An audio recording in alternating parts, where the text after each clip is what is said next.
Hello and welcome to another episode of the Late Winner FPL show. Uh, Before we move forward, please remember to like, share, and subscribe to our videos and follow us on social media handles. Um, Welcome back, Saurabh and Rishabh, for the Game Week 10 watch list. I think this is going to be an exciting week. Obviously, we have the 𝗕𝗲𝗃𝗃 this week, which everyone knows what it means. It's the Spurs versus Manchester United match. What Whoever is that? loses, El loses this match. Sacico? Whoever Basically, man, whoever loses probably will lose their job, right? So Oh, like It's the El oh, It's Nuno survival versus Ole survival. So okay.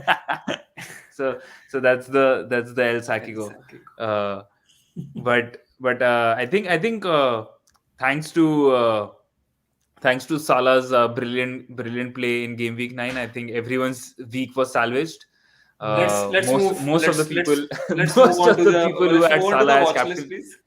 we had Salah as captain and we were able to get 99 points, if I'm not wrong. So I Yeah. think we had a great week, I would say.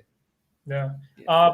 We will be showing this in our like team selection video, but our rank for the previous week dropped up to like 170. 160. 160. 160k. Now it's back up to like 87. 81k. So it's good. 81, 87, whatever, but yeah, we are close. Yeah, we're close. Obviously, I think we always say this at the start of the video that all of our individual teams are doing shit, but combined somehow we are doing But- very, very good. But I think again, Rishabh needs to thank both of us over here because he was very adamant that he wanted to make Ronaldo as the captain for last week. Yeah. No, I was never going to make but- Ronaldo the captain. I was going more of a Chelsea player, maybe I think- Chilwell or maybe I think, Rudiger or something. let alone be our viewers, you need to see our recordings for the previous week. Because I remember very, very clearly that I mentioned that there is no way we are picking anybody else but Salah. Exactly. So I guess I guess it helped us to get back into the top 100 K, I guess, right? And in my opinion, Ronaldo should have gotten a red card also. He is in our team still, just so you know. Still doesn't matter. Okay, so let's move on to the watch list for game week 9. Obviously, the first player we have is the hat-trick hero is Mason Mount. I think looking at the next few fixtures for Chelsea, I think Mount will be a crucial central figure in the upcoming game weeks. Newcastle, Burnley, Leicester, all Manchester United, and then Watford. I think all are games where I think Chelsea are expected to score goals, and there is a trend which I've always been observing in the past few weeks is that whoever is playing up front for Chelsea is not involved in the goals as much. So I guess if Havertz is the one who's playing the role of a central striker right now, I guess he won't be involved in as many goals as you might think. He was involved in a goal today against Southampton in the Carabao Cup, but now that he's played in the midweek, I have no clarity whether he'll be actually playing during the weekend or not. So yeah, that's always going to be there. But looking at talking about Mount and his stats, he has obviously 3 goals, 3 assists. Obviously his XG and XR are inflated right now based on his performance against Norwich. I think he had a fantastic match over there. His ownership is obviously not very high right now. It's 14.2. Price is also somewhere between 7.5. So if you're looking to take Greenwood out or maybe Jota out right now, I think Mount could be a player which you want to bring in the team right now. And I don't think I need to add any more things for Mount right now. I think Tuchel definitely is happy about the prospects of the Chelsea academy players as well. So I think Mount will be, I think, a crucial central figure in the upcoming game weeks for us. Yeah, just one question. Lukaku is out for 4 to 5 weeks, right? If I'm correct. Yes. Yeah, Lukaku and Werner both. Both are out for 4 to 5 weeks. Okay. Both so are probably out Werner for has a long hamstring injury which might take longer, I guess. But Okay. Lukaku with the back injury, so I think he could still No, recover. I think he also has a ligament injury or something like that. Okay, sorry. Yeah, I think Rudiger had the back injury. So yeah, Rudiger, So okay. Yeah, so but it's not going to be a surprise if tomorrow we see a green button or we see not a red button in front of Lukaku's name because magically Rudiger also got fixed within like 2 days. So yeah. Absolutely. Yeah. So the next player on our list is Patson Daka. Everybody might be aware of the fact that Vardy got substituted in just like 45 minutes. 45 He minutes. did not play the second half, and the reason was that because he picked up a knee injury. There is no clarity yet what is the extent of the injury, but it's believed that he might miss the next game at least what I have read, but not a lot of games. But on basis of the recent performances by Patson Daka, I think he can, if Brendan Rodgers feels so, he can definitely start with. He can definitely start with Jamie Vardy if he's there, or if not, Iheanacho. So they have those two strike option in the strike force, either Iheanacho or Patson Daka, or Vardy or Patson Daka also. It depends on how Rodgers goes ahead with his plans. But yeah, if you see, the ownership is very less, 1.4%, and he can very well go in a differential list also, because of the criteria that is satisfied below 10%. Goals, number of goals just one, attempts 6, assists 1. He has not played a lot of games, to be honest. He has not gotten a lot of minutes, so that's okay. XG. Just basis of last past in the performance of the past 2-3 games, 0.99 is okay, but and assist at 0.16. I would say the number of the XG is 0.99, which is okay, and we can, if he plays, we can definitely expect a couple of goals from him. Um, in the next 5 matches that they have, except for Chelsea and Arsenal, a little bit. I don't think any of the teams have a very good defense. To be honest, they have been leaking 2 goals, 3 goals very regularly. So so I believe if he plays in all of the 5 matches, he might reward you with a couple of goals, couple of assists. Um, so that remains to be seen. What is the condition with Jamie Vardy? But definitely keep this person on your watch list. Okay, next up is Joshua King. I think King obviously scored a hat trick in the last game week, so he definitely should be on the watch list. Given his fixtures, upcoming fixtures, also, like, I mean, United, Leicester both are very defensively at the moment very weak. I think they're conceding goals. He also mentioned, like, after the game, that he did not get the chance that he needed to at Everton. So now he's probably showing his true colors. In a Watford shirt. Obviously, Claudio Ranieri is back as well, so we might just see him being a little bit more attacking, based on the way Claudio plays. Not started too many games. Obviously, XG is high because of the stuff, because of the hat trick that he scored in the last game week. Assist also, I think he had 2 assists and 1. Obviously, we care about fantasy assists, but he has like had two regular assists and 1 fantasy assist in there as well.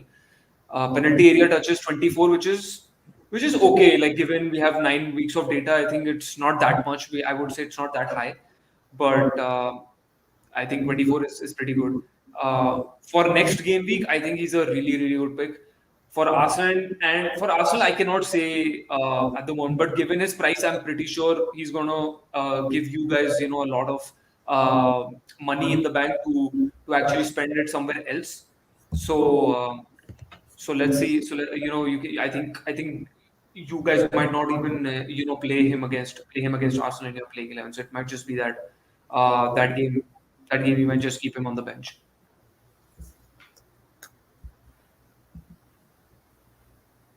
Yeah, the next player on our list is Maxwell Cornet. He has, just to start with here, he has had a lot of injuries since the league started. But whenever he has played, he has shown how influential he has been. Whenever he has started, in 2 of the games, I think he has started up till now. Out of the 4 or 5 that he has played, and he has already scored 3 goals of them. Goal attempts 7. Which is not much, but again, number of minutes that he's played is very less. Chances created just that is on the lower end, but if he is a regular starter in the team for Burnley, I think we are going to see a lot of Maxwell Cornet. Price is very decent, just 6, and ownership you can see is just 0.2%. That's very less of a player of his caliber.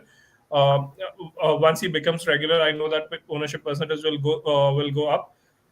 Now, talking about the next 5 fixtures that he has, the Crystal Palace, Tottenham, and Wolves fixtures, especially, I think are the ones if he plays regularly. These teams are a little bit vulnerable defensively, so he might have a chance there. Plus, the game against Crystal Palace and Tottenham is a home game as well, so that gives him a little bit of edge if he plays. But yeah. The Brentford game is a home game, but Brentford has been very good, has been terrific defensively. But you never know. Burnley has been performing really well in past 2-3 games, irrespective of the result. But they've been playing really well. So I would suggest that you keep you keep Maxwell Cornet on your watch list as well.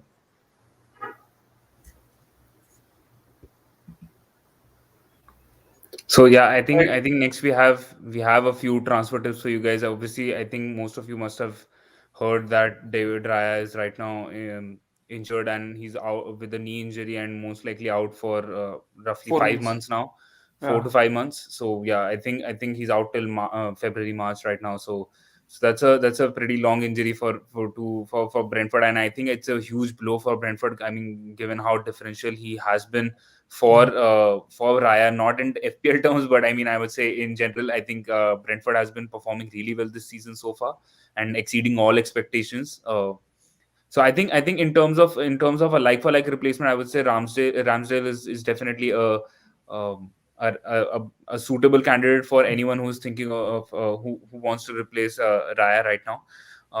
His price is similar to Raya, which is 4.6. Ownership is definitely in the differentials.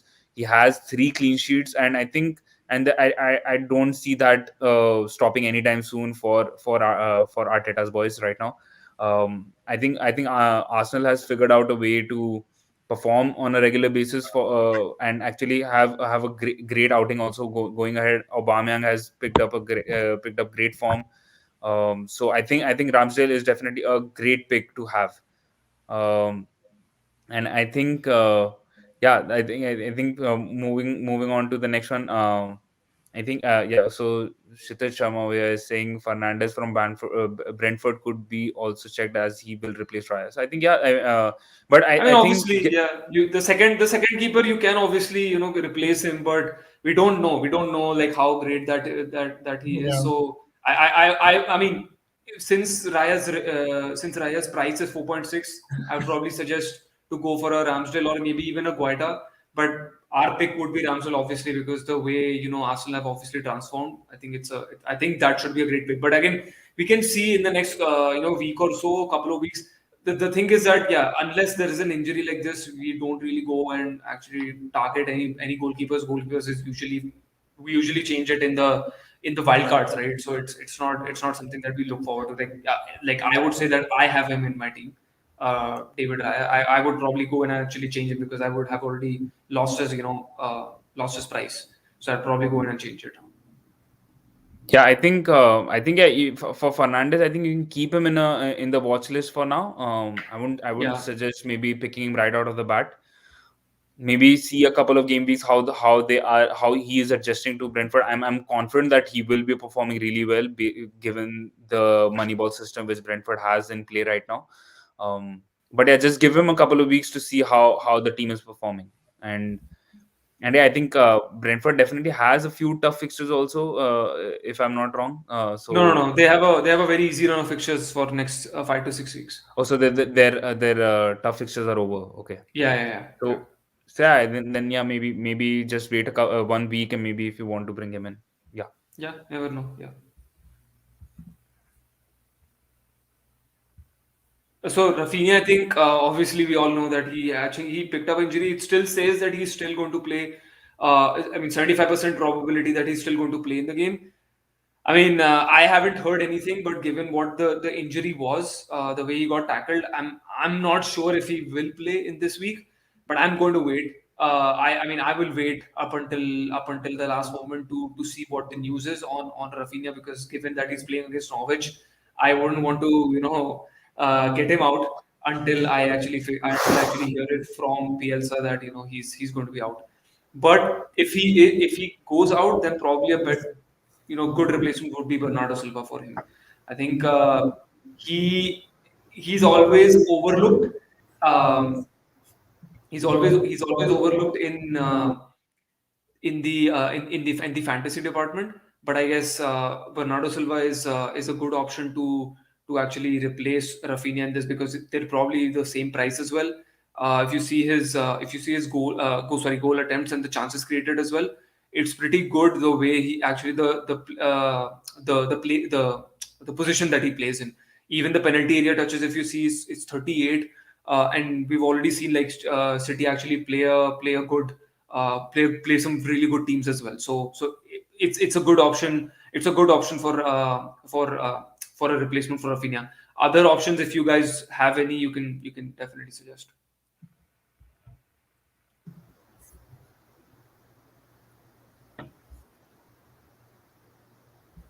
So I think that's all we have. I think. So thank you guys for joining in and giving your thoughts on the watch list and who you think might be suitable, and obviously the transfer tips which you've discussed.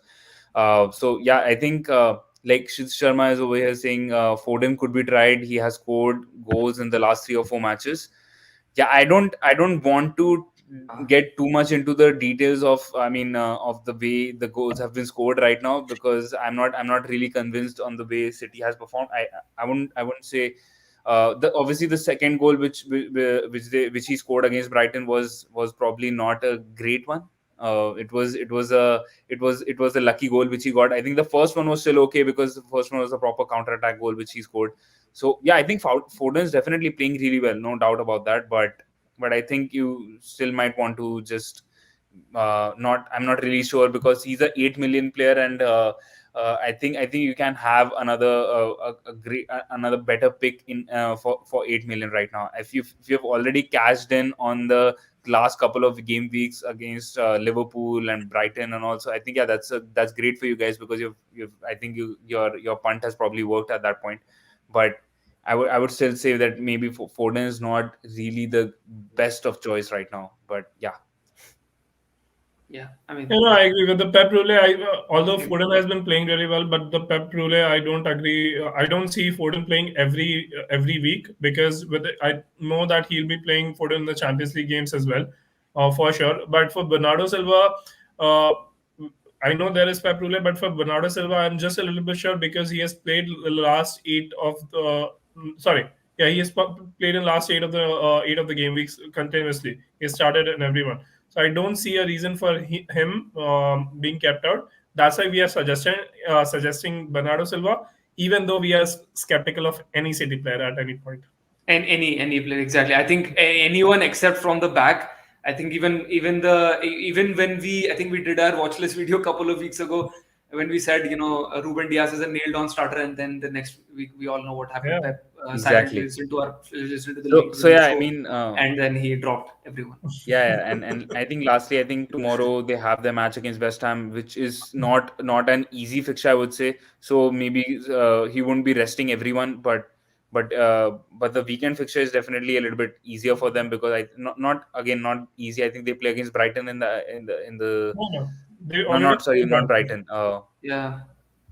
Yeah, So I think they play against Crystal Palace. they play against Crystal Palace. Yes. So I think so again that's a easy one, but still you never know who is going to be rested and who's going to play in which fixture. So yeah, I guess wait for tomorrow's lineup against West Ham, and then maybe make your decisions based on that. Yeah, Pep will not make the same mistake as Ole Gunnar Solskjaer.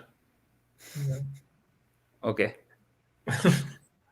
And also, just one last point here. Keep an eye on any Leeds player that you would want in the attacking force, because they are playing against Norwich, so you can expect some points. So we have already. You had a player, right? Yeah, From uh, Leeds that you wanted to mention. Yeah, 𝗕𝗲𝗓𝗏. So he replaced Rafinha once he was injured, but he played exceptionally well in that game. He had a lot of chances, and definitely he seemed to be an impressive player. We cannot show the stats at this point because it's just 1 or 2 games that he has played. But if he plays regularly, I know he'll be in a watch list or a differential list for sure. Yeah, so thank you to everyone for joining in today. Stay tuned for tomorrow's episode on the differentials. We'll be talking, I think we have some interesting picks for you guys lined up over there, and obviously the subsequent player episode where we'll be having the team reveal as well. So yeah, thank you guys. Do remember to like, share and subscribe to our videos. Follow us on our social media handles, and see you guys tomorrow.